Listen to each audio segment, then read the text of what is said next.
welcome to these last final talks. My name's Ed, nice to meet you.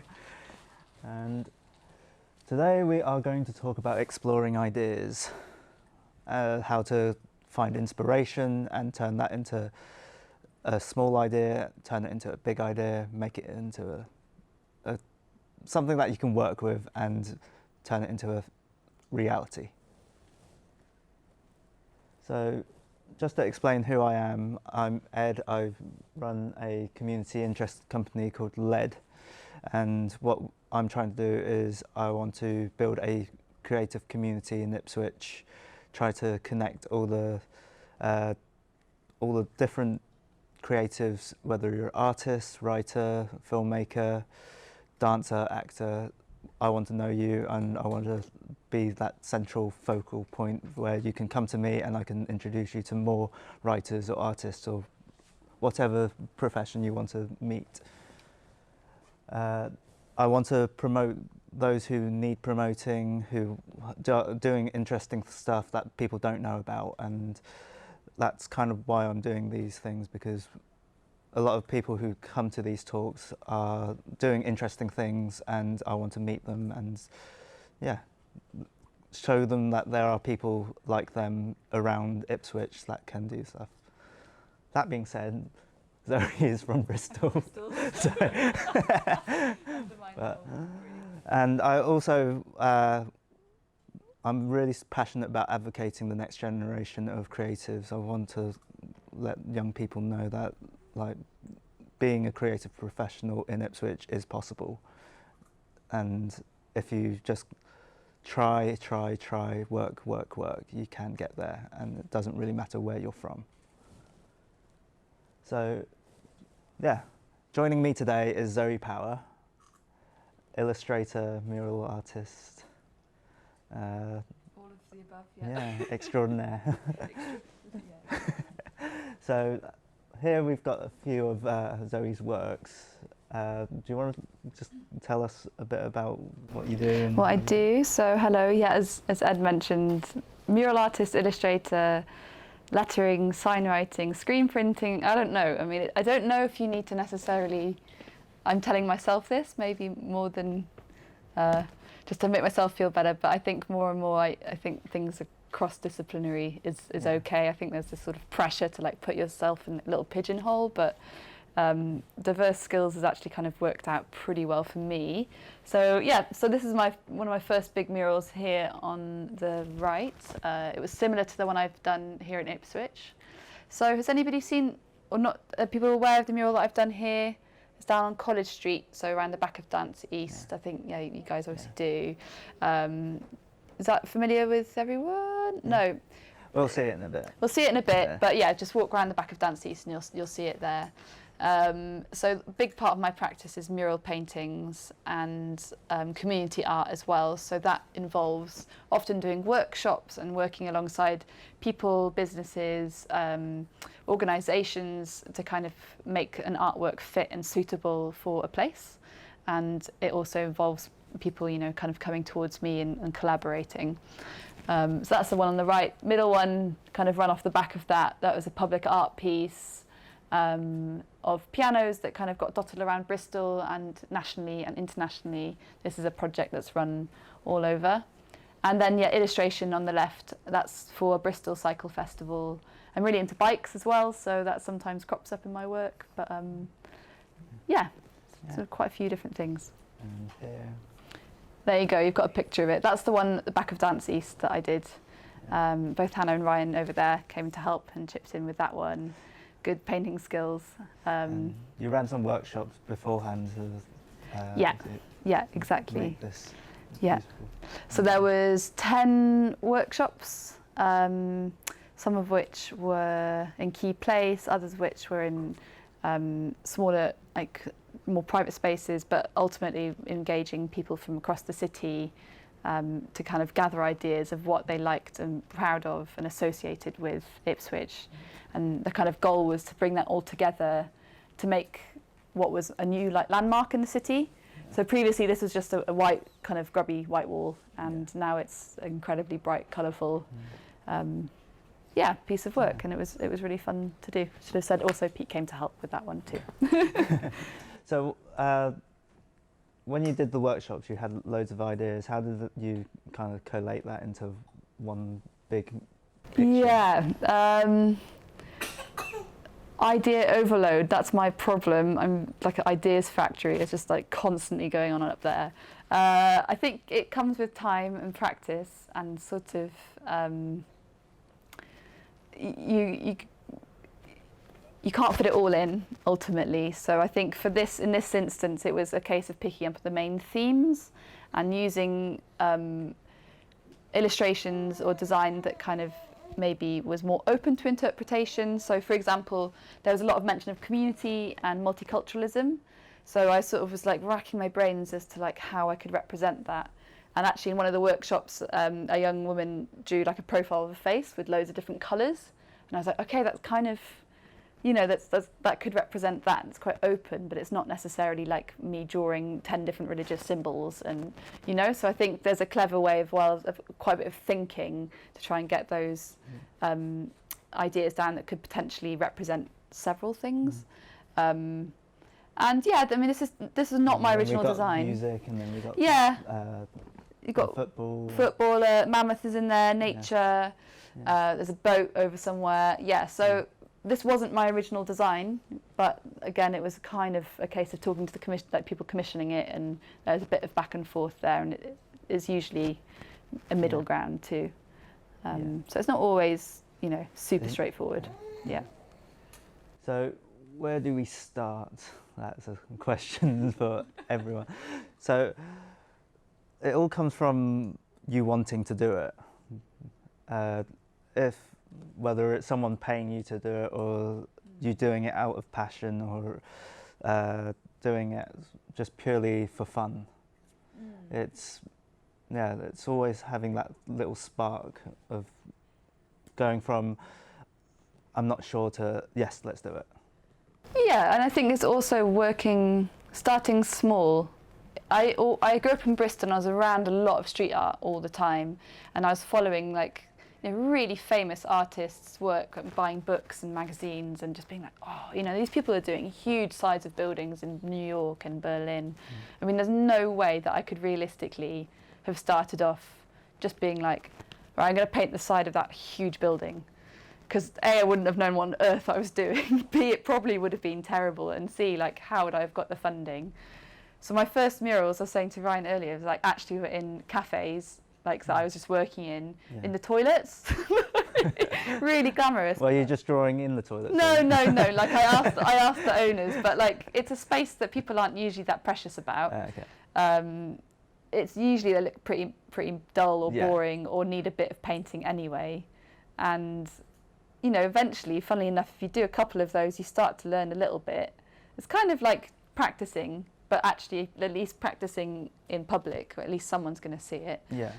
So I'm not saying you have to do it in a toilet, but my point is, you know, it's not going to be perfect.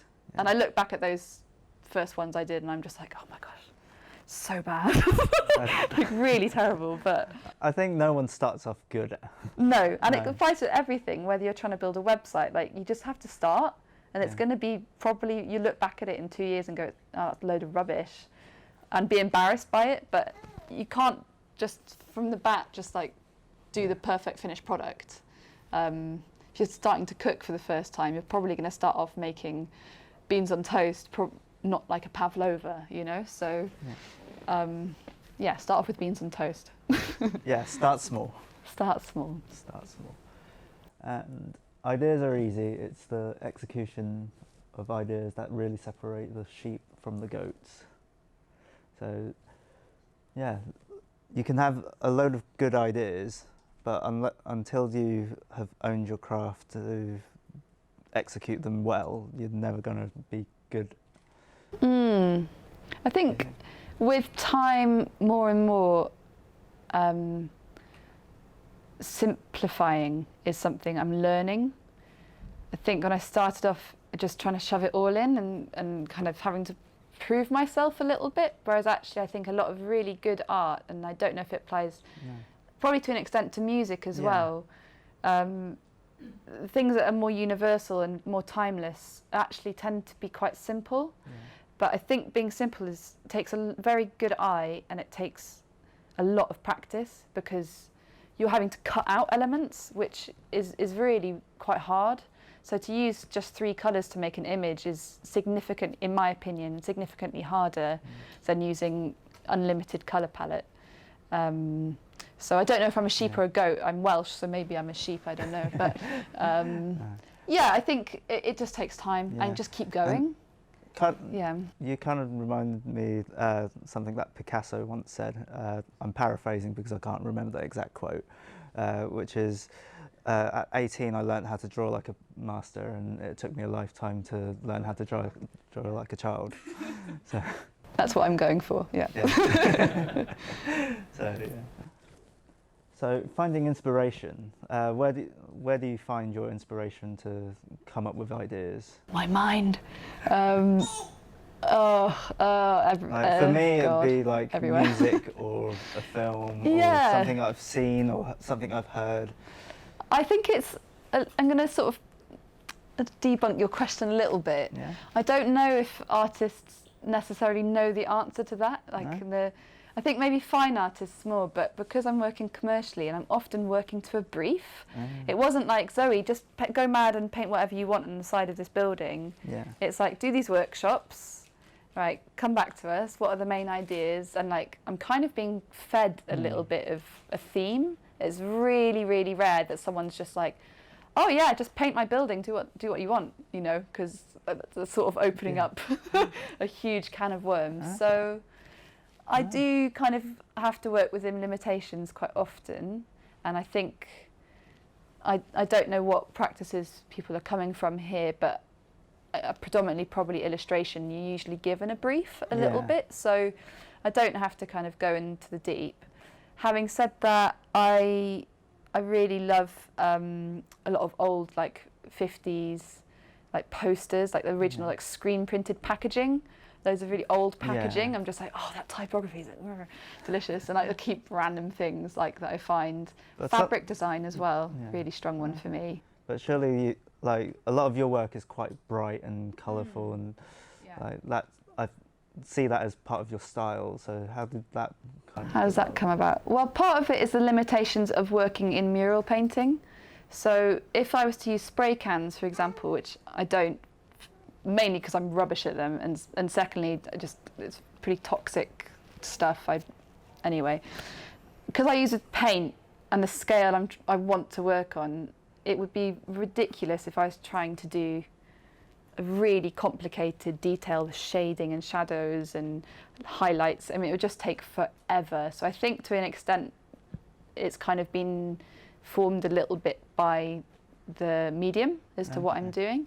I also do screen printing, so it's quite similar. Again, flat colour and block colour works out quite well for me. So I guess the style sort of developed out of that. But also, in terms of inspiration, I do like a lot of old poster artwork, a lot of typography, letterpress, screen printed work, which tends to again be quite flat. Fabric design is just such a good way of stealing colour palettes. Fabric designers are just like really good with colour, I find. So I'm looking at your, like, is it a dress or a shirt? Yes, so like that bright green with bright orange and navy and blue, I mean, it works out really nicely. And so I would sometimes just take fabrics I really like, especially like the 70s kind of colour, and I'll just literally steal the colours, which is, I mean, borrowing, being inspired, I don't know, inspired. So I think naturally your eyes are drawn to certain things, but in my case it's also been inspired by the kind of limitations of what I'm trying to do. So, remixing, have you ever heard of remixing? No, so creative remixing is basically taking essentially someone else's idea and then changing it. Okay, so it's stealing. Yeah, steal like an artist. Yeah, okay. Well, I just explained to you how I steal Yeah, colours. So. yeah, you steal colours, but it's also it's a method of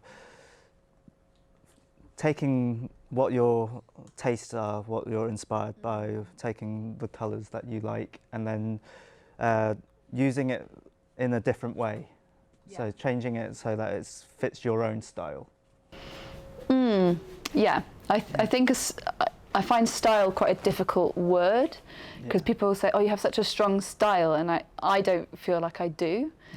Yeah. I think a way of working, maybe more like accurate for, you know, insert like process often kind of. Well, that kind of fits into what style is, which is your own process, but trying to do it. So you see something you like, and then like you said, you saw the multi-faces, and you kind of changed it so that it's symmetrical. Yeah. That's kind of what remixing is, which is changing it to fit your own view. Yeah, totally. So, is that something you often do, or do you? I think we're constantly doing that, and always looking and finding things I like. Yeah, I do. I think it's a really fine line of almost being over-inspired sometimes, and I feel like that can maybe make, in my own experience, me losing my own sense of style, because I'm like, oh, but I like that and I want to do that, and then I start to get pulled in 10 different directions. But genuinely constantly taking something and I go, oh, what do I like about that? Yeah. And what is it that I like about that? And I think it was boiling it down. And just sort of like going, okay, I don't have to take the whole image. Yeah. I can just take that, like the colour palette, or like that shape, or that composition, or I do a lot of digital art, and one of the things I do is I see the work that inspired me, and I always look how they do it. Yeah. And I don't copy what they're doing, but I'm copying the methods that they're using it. Learning it. And I think that's a great method of altering your own style without fitting else. Like, you're not copying someone. You've got to be careful of copying. Yeah. You don't want to tread anyone's toes. Exactly. And it's the same for like music. Everyone plays the same 4 chords, but it's always in a different. Yeah, and I think it's becoming harder and harder to be original. You know, we're living in a really visually saturated environment, and you know, previously where we didn't have the internet, you wouldn't know if someone in Mexico was doing something similar to you.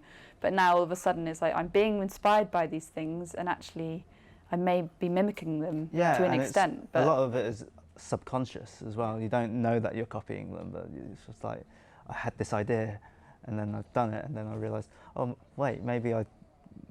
Was it my idea? Yeah. You kind of question yourself. So experiment. So kind of what I touched on, which is just try out lots of new methods. Like, there is no set method to doing anything, so try swapping, changing. Like, don't do anything that's similar to just one person. Try and copy as many people as possible. Yeah. What kind of backgrounds people come from here? People mostly creative people?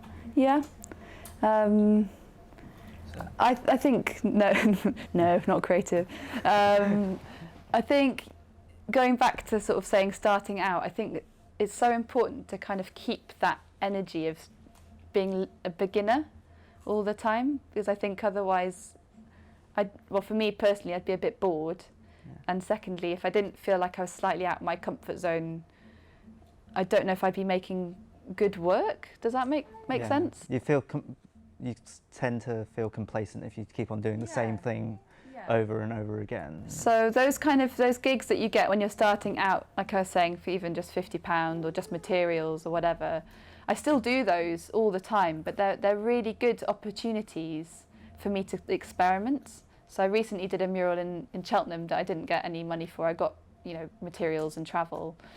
But what that meant is they couldn't really tell me what to do. They weren't commissioning me to paint a certain thing. So I kind of just tried this new wacky technique of flicking loads of paint at the wall. And if I was doing that in a private office space, I probably wouldn't have got away with it. But I think experimenting is really important, to just feel constantly excited. I think when you get to a point as well where you are actually making money, it kind of becomes a business. So it's nice to still feel a little bit curious and excited by what you'll do, and if you don't try new things, yeah, just you want to just try something else, don't you? Yeah. It's like cooking the same recipe over and over. It's like, oh God, I'm so bored of this. Yeah. Yeah.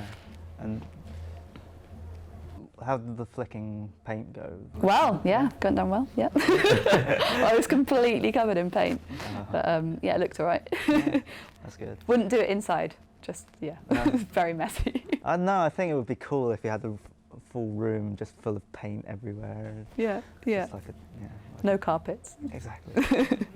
Like, have you ever heard of the Doodle Man? Yeah, he's from Bristol. Oh, yeah, Sam. Yeah. Okay. Have you ever met him?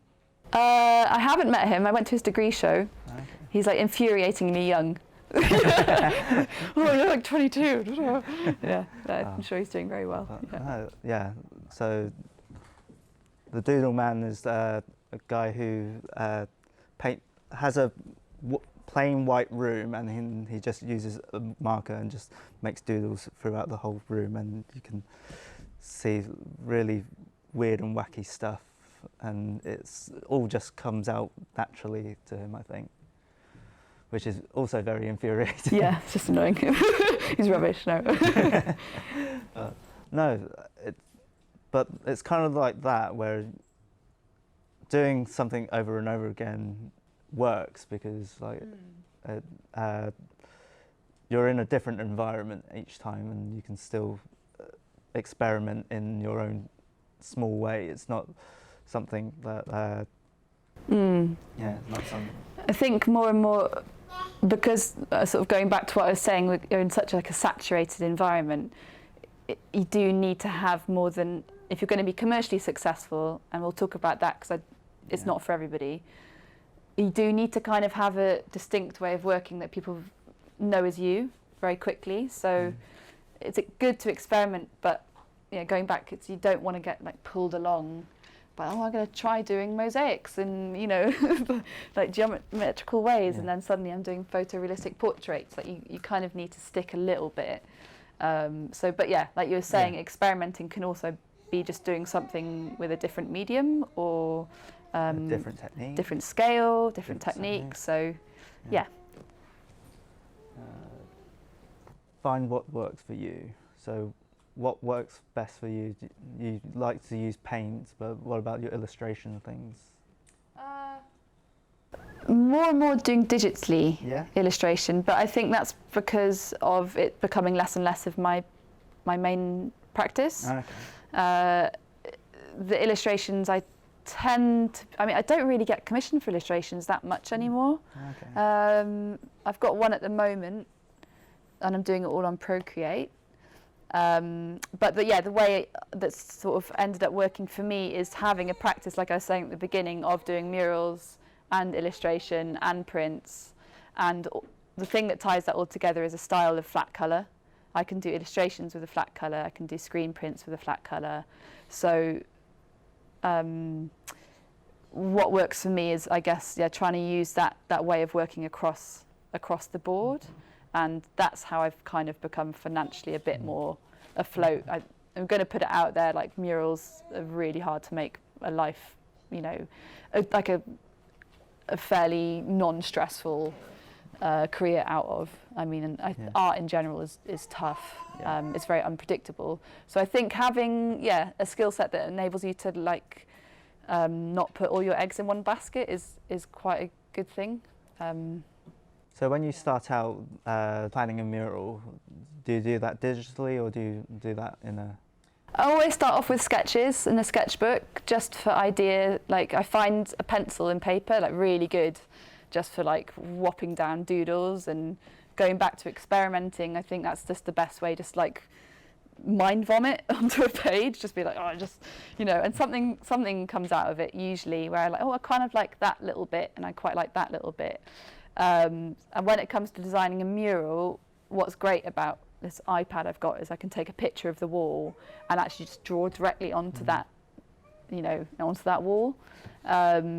So I know the proportions and how it's going to fit in this space.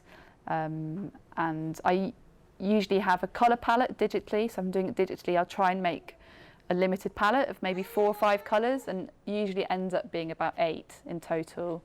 A can of paint that big is 50 quid. So if you start using, you know, you say to a commissioner, oh great, it's going to be £500 for your mural, but the paint's going to cost you £2,000. I mean, it doesn't make any sense. So there are sort of limitations as well of, you know, that kind of thing. And trying to use, you know, paint from previous projects. So more and more I'm trying to make my colour palette limited, just across the board. So I've never got leftover paint. I can always reuse it, because it's really annoying if you've got like a tub of a weird brown that you're just like, well, that's no use to me. And then I have to go buy more paint for something else. So when you start with a really small idea, how do you make it bigger into, like, in scale? Technically? Yeah. Well, something that maybe you guys would have seen helping with the mural, I'll literally, so like I said, I will make the design to scale. So for example, if a mural is 30 meters by 5 meters, I will make a sketch that's maybe 30 centimeters by 5 centimeters and just blow it up. So I can literally measure out 1 centimeter is 1 meter.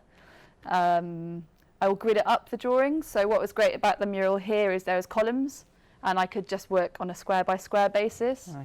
So I drew a central line down the middle, lines down the middle of that. So each little grid I could work and be like, right, I've got. Because when you're up on scaffolding really close to a wall, and this wasn't the case with this mural here, but recently I had scaffolding with like sheeting behind me, so I literally couldn't go across the road and see what I was doing. I was working, I was like, well, I hope this grid thing's right, because I can only see it from this far back. So there's that. With what I do is quite figurative and illustrative, so it does have to be a bit accurate. Having said that, there's a reason why a lot of mural painters and large-scale artists work abstract, is because doing a circle or doing squiggles, you're not really going to notice if it's out of place, whereas if you're trying to draw a leg and it's like 5 centimeters too short, it looks weird. So develop a style that is a bit weird, and then you've got more leeway. And it's, so your work is very simple, but the way you describe it is very technical as well. Like, it's all very to measurements. Yeah, I think that's just the way I work. So I kind of envy people that are more expressive and just kind of go, oh yeah, just throw a bit of green over there, and you know, I'm just not like that. I don't think that's true, because like, even the people who are quite expressive, they're always constantly thinking what their next move is. Like they're, But I think maybe when you just do something for a long time, you kind of get a meticulous way of working, which I'm a bit afraid I'm quite bossy sometimes. So sorry if I'm bossy. No, it's good to know what you want. It's like I was saying to someone the other day, where you can really notice if it's a confident artist or if it's a kind of not so experienced artist, because a confident artist will have a clear idea of what they want on the canvas or on the blank page, whereas unexperienced thing, you see a lot more looseness, a bit of more unsure. Yeah, I think it takes confidence, like anything. I think, like I was saying, it takes confidence to cut ideas out as well as include them. So, talking about cutting things out, we be need realistic. to be realistic. Yeah. So, when you have a really big idea, how do you cut it down and be realistic? Because, like you said, you work with limitations. Yeah. Sorry, carry on. There are limitations. So I think mural art is probably the best way of talking about realistic expectations.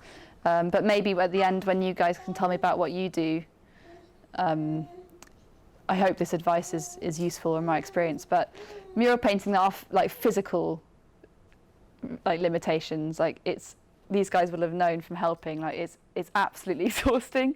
Like going up and down scaffolding, 4 layers, carrying 5-litre tubs of paint. I can't physically work like a 10-hour day, 2 weeks in a row, and you get to know how much you can do in that time. And how much you're getting paid as well. If I'm getting paid, you know, my first proper big mural, and then it was the one you saw in here, I did in Bristol. If I work it out by the hour, it's probably £3. Wow. Probably, no, less. Really? Probably minus £3. Yeah, it was, I mean, it was ridiculous. It was so fiddly, and there was little, you know, I'm doing a huge mural, I'm there doing that with like a tiny paintbrush. I mean, it looks great and people still love it, but I can't do that every day. I'd be emotionally, physically drained, and I'd be more than poor. I just wouldn't have any money. So there are like limitations of what you can do. But with having said that, the amount that I can cover now compared to 3 years ago in the same amount of time is significantly more. Yeah. So with time, your day rate does go up. It doesn't mean you're getting your work's becoming more expensive. It just means you're becoming more efficient, if that makes sense. So yeah, don't be afraid to charge more if you are getting faster, because you're doing the same amount of work in a short amount of time. So. Yeah, you're paying for the amount of time you've learned how to go faster. You're paying for all the years of not being paid. And not, exactly. And yeah, being realistic is also down to resources as well, because like when you've got a scaled up idea, you need to kind of work out how much paint you've got. Or yeah, and there's absolutely, I can't think of any art form where you're not going to have to work within some limitations. Yeah. Like unless you're like insanely rich, which we obviously all are in this room. You know, even Tom York doing a Radiohead album will have to think about like, okay, so the radio isn't going to play a song that's 25 minutes long, and it's going to be really hard to release a song that's 25 minutes long. Like, you know, there's always some sort of limitation. Yeah, and it's always thinking about the profitability. There you go, profitability. Yeah, that's it. I can say it normally, I swear. But yeah, you need to think about how you can make it profitable and make it commercial as well, because a lot of ideas, you can have a good idea, but not everyone will take to it, and you need to try and market it towards them, because if you don't think about the audience, you're never really going to be. You have to make art people want. Yeah. If you're going to sell it, someone has to buy it. So I really more and more I'm seeing, if you don't want to have to work with that, then you don't need to be commercial. It's just a different thing, and that's okay. But if you're doing commercial art, that is, you know, unfortunately, the reality is like it's a product. Yeah. I don't like saying that, but no. I think it's more and more like getting a bit more realistic about it. It's like I can't just fanny around making art portraits of myself because I like them. If no one is interested, then. And it's the same for like video producing people, because it's kind of the word content, video content, and it sounds really wrong because what you really want to do is make a video. But the content is something that people will notice and people will take to and people will keep watching. And that's part of the being realistic part, which is you have to try and make it a living and you have to make it commercial. It's also fun to be really unrealistic sometimes. But then you've got to come back and make it happen. So start unrealistic and become realistic. Have 100 ideas and then slowly narrow it down into one focused thing. And enjoy it. I think that's the main part of it, part of the process, which is if you're exploring lots of different ideas, you're experimenting, you have to enjoy the process, because if not, then why are you doing it? I think it's putting a lot of pressure on yourself makes that really hard though, and I definitely have to remember to try and do that sometimes, because I think I personally made the jump to try and being self-employed a little bit too soon, which verged into me being stressed a lot of the time because I just didn't have any money. So again, putting just holding back a little bit and making time to experiment, and it's really, really important. And don't put pressure on yourself to make money doing that, because you're not going to be there yet. You may never be there. Like, there's always that feeling of there's different ways of measuring success. For sure. Like you might not be paid a lot of money to make a mural, but the fact that you can always go back to see that mural is success. It's, for sure. Yeah, For sure. like you get a nice warm feeling whenever you just. Well, walk I think past. that's the success for me now. So sort of measuring that, and it comes alongside, I think, taking jobs on that pay better and jobs that don't pay, and you kind of. And it's also like, for me, when I first thought of doing these talks, I was proper crapping myself. But then after doing 3 already and now doing our 4th one, I'm slowly enjoying it, because it's getting the reactions from people saying, oh, it's really interesting, and like that's my measure of success. It's not having a lot of people seeing it, it's seeing the people who are seeing it enjoy it. Yeah, for sure. And are there any questions anyone wants to ask? Hopefully you enjoyed that. You enjoying it? Yeah, any questions? Yeah. Please. Do you have any advice about doing a community project particularly involving children? Yeah. What are you thinking about doing? Have you got any ideas or? Concrete, it's just a vague idea. A relatively low, wide wall involving local town people, and I'm thinking particularly children. The first thing is funding. So do you have access to funding, or know anyone that could get funding? Or I guess that's the first thing to check out, is whether there's funding You available. need to know your limits. You need to know Where would most of the expense in that come from? That isn't paints? Yeah, materials, safeguarding. Like, you'll have to have someone who's got all the right qualifications to be with children and with vulnerable people. Like, I have to have insurance, have to have all sorts of safety checks and stuff like that. With this one, it was paint, research, my time, all the promotion, all the marketing. Yeah, it does get gobbled up. I mean, paint alone is hundreds and hundreds of pounds. So I guess funding and maybe concreting your idea a little bit of what exactly you're trying to do. And also, if you haven't got permission to use that wall, you kind of need that permission as well. Yeah, that's surprising how people are like, I've got a great idea for a mural. And I'm like, have you asked them? And they're like, no. But yeah, I think firming up your idea and then maybe exploring some funding options. And I'm sure Daisy, I know of this festival, will have some maybe contacts or avenues, just writing to people and trying to get the ball rolling. And don't try and do it on your own. It's really hard. It's a lot of work getting something like that organised. Yeah. Not impossible, but. And how would one get an idea if never done it before? Like Ballpark idea, I wouldn't have a clue. I think we'll carry on. Like Zoe said at the start, it's all about starting small. So whenever you have an idea, try and think small first, and see where you can go from there. Because if you think, oh, I'm going to go straight to that mural, that's never going to happen. I think be flexible.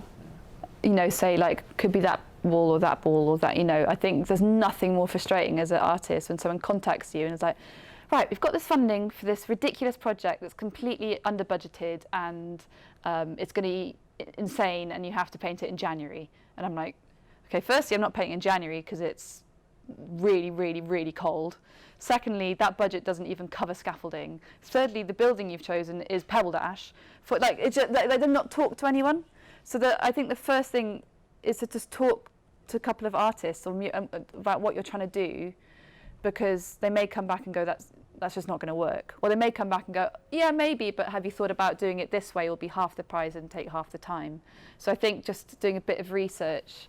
My boyfriend's like a video artist, and he just got this asked to do this big commission with someone who just hadn't done their research, and it was £25,000. It sounds like loads of money, but what they were asking was going to cost £20,000 in hiring a projector, which is just going straight into the pocket of a huge company, and they just hadn't thought about that at all. So like, yeah, these things do cost money, and indeed there are considerations. So maybe just like doing a bit of research, but yeah, not impossible. Just everything is just slow and patience. Brian?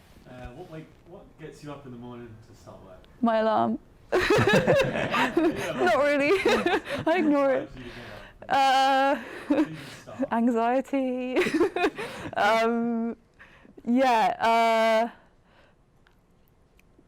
Well, I think it really ranges. I think if I'm like, the ideal answer to that question is just like being quite excited. Like I've got something I'm like really looking forward to do, and it feels like a project I really want to take on, and I'm doing something new, and it's like exciting. Then that's really motivating. Like the project here was really great. I just was like, oh my gosh, it's going to be huge. I'm so excited. That's part of enjoying it. Yeah, that's enjoying it. That's getting up in the morning and enjoy it. Sometimes a deadline gets me up, and I'm like, oh, that's going to be in a night. I have to be there. I should have done that yesterday. So that just, it's not really that dissimilar to any other job in a way. Like sometimes you just got to get stuff done. Yeah. And I care. So like, I don't want to be someone who says, oh, I'll do that by Monday, and then reply to them a week late and hand it in 2 weeks late. Like, you've got to be on it if you want to make money out of it, and that applies to every business. If you order a coffee and it takes 10 minutes to get you, you're like, well, yeah, don't know if I'm going to come back here again. So, to-do lists, like really, like doable to-do lists, and this is something I'm so bad at. But like, if you've got like a long-term goal, just breaking it down to be like, this week, I'm just going to send that one email that I've been thinking about for 6 months. Don't jump straight to like, I'm going to get a commission painting a massive thing. It's like, I'm just going to maybe send 1 or 2 emails to like get that rolling, and making little tick boxes is really satisfying. One of the things that I've learned during uni was post-it notes. So you write down a task that you want to do, and once you've done it, just rip it up and throw it away. Well, basically all children, so if you need gold stars or chocolates or like a tick box or a post-it note, that's a really good motivation. So arts, I don't know. I don't know. Sometimes breakfast, I'm hungry and I get up in the morning. Yeah, go for it. So what's like the goal or like the best outcome for like the job? A job. Yeah, like what is the ultimate job that you aspirations to? I mean, there's like, with what I do, like verges on like narcissism. Because it's like, look at me, I'm on a wall. So there's a bit of that, I'm not going to lie. Well, I'm a bit vain. It's pride. It's pride. Be proud of your work. I think that's the main thing. I'm not great at jobs where I don't really see what I've done at the end of the day. Like, I think I'd make a good builder, because I'm like, I fixed that, I like that. And like often just a wall that is just like really gross and depressing and just grey, and then stepping back and being like, The main ones I really enjoy are the community ones, just because it really feels like a gift, and it really feels like just a really lovely thing to be part of. And if I can ultimately create a space or in somewhere that otherwise had no association or no stories or no narrative or no meaning, then that's really satisfying for me. I like people a lot, so I think being around, that's why the murals are great, is because I'm around people. I don't have to like tuck away in my studio and don't see anyone. Do you like it when people are helping you do the mural, or do you prefer doing it yourself? I have to say yes. No, I do. I really do.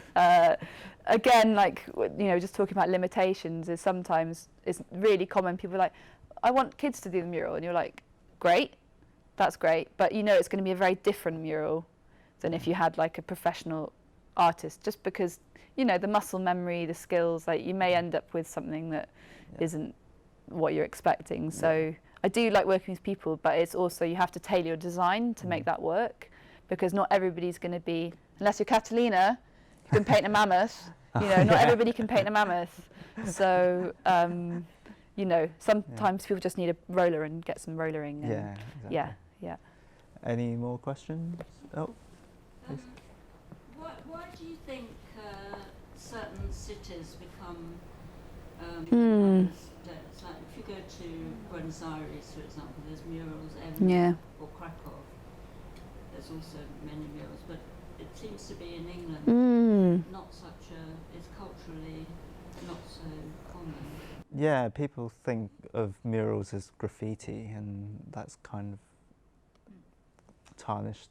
There's a bit of that. So often when people, it's quite common, for example, if someone's got funding and I've been commissioned to do something, or we're just starting out talking about it, and then, you know, like we're saying, it goes to the actual owner of the wall, and they're like, "I've got this artist, can we do a mural?" And their initial reaction, especially coming from Bristol, is like, "Oh, no." They're just like, "Oh, that's disgusting, I don't want it on my wall," because they're thinking it's graffiti. So I think there's a bit of that. I think it's sort of a really accessible art form, that from the ground up. So I think it often only tends to happen in places where there's like wall space, where there's young people doing stuff, you know, who kind of trying to engage with the environment. I don't think it happens in places that are kind of stuffy and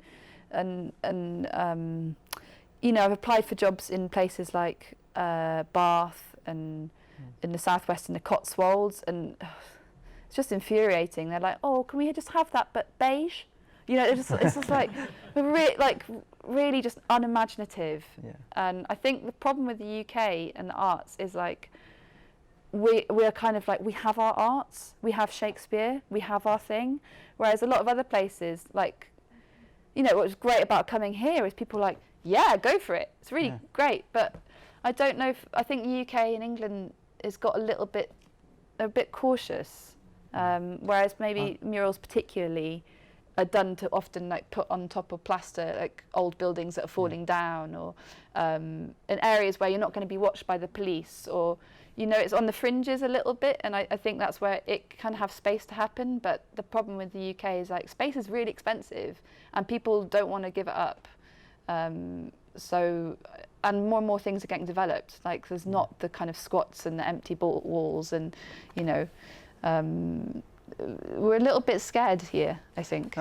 On the flip side, if you've ever been to Bristol or Brighton, it's just full of... Well, I'm from Bristol, so Exactly. just everywhere. But I mean, Bristol was derelict until 10 years ago. It was really rough. Like, police aren't going in Stokescroft because people shooting up knife crime. But I mean, I remember being 10 and just seeing someone getting bottled in the face, like broad daylight. Police weren't there, so people weren't scared of graffitiing on a derelict building because A, nobody owns the building, B, if they did, they're probably scared to approach you, and C, like the police aren't even gonna, you know, they're not gonna touch you. So I think places where it was rougher, there's more space, but, you know, places like Bath, that I was just saying, there's just... I remember when you did the workshops here, you said you love Ipswich because it's just like a blank canvas. It's so exciting, Go for it. And there's plenty of opportunities, you just have to look for them, I think. Yeah. Does that answer your question? I don't know the answer really, but... Hot countries, I think. Yeah, and colour. Colour. You know, we're really scared of colour here. Everything's grey. Right? Yeah, you go to Buenos Aires or Cuba, it's just like, whoa. Yeah. Also, it's the seasonal thing. Like, no one wants to paint in the middle of January. This is true. Yeah, for sure. Any cuttings off that? What do you think your mural or murals in general brings to the location? Well, colour, hope. Like, just, I don't know. Positivity. It really, from my own experience, and I don't know if people relate to it, I just feel like such a simple thing can just really change how you feel about a place. And I feel like if people are proud of where they're from, then they'll take care of it. Or they may start a conversation with someone. and then look after them. You know, it can create connection, and you know, not everybody likes it, and that's fine. I don't think I want to make art that everybody likes, because that would be boring. But yeah, I hope just sort of a change. To add to that, like we've had that your mural for a few months now, and everyone loves it, and You've got to say that. No, everyone loves it, and you can tell because like no one has done anything to it. Yeah, true. I mean, I think if it's rubbish, people let you know pretty quickly. Yeah, like if it wasn't any good, people would start graffitiing over it, and like there are like some parts of Ipswich where you have like a little bit of art, and within a few days, someone's like something. There's also, it's like a battleground. There's like rifts between gangs, and you know, if I go, it's like dogs weeing in areas. If I paint on someone else's painted thing, yeah, I don't know. It's a bit of a different world. But I think because yours is so grand, colourful, and really positive, I think people have taken to that. And yeah, I hope so. Fingers crossed. Any more questions? No? Okay, then yeah, thank you for coming, and I hope you come to the next talks I have run. Thank you. Thank you for having me.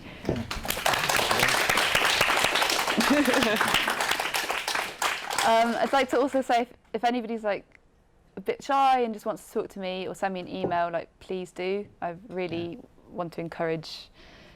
Like the very first thing you said was like, it's possible to make a career in the arts, and I hate this narrative of like, oh, but that's a nice hobby, dear. Like, you can't buy creativity, and like you can't make a computer program for it. Like, it's actually one of probably the most secure things you can invest yourself in. So like, I'm really passionate about that, and feel free to email me questions or whatever. I'll try my best. I'm not always the best, but I do try. So yeah. Thank you, Zoe. No worries.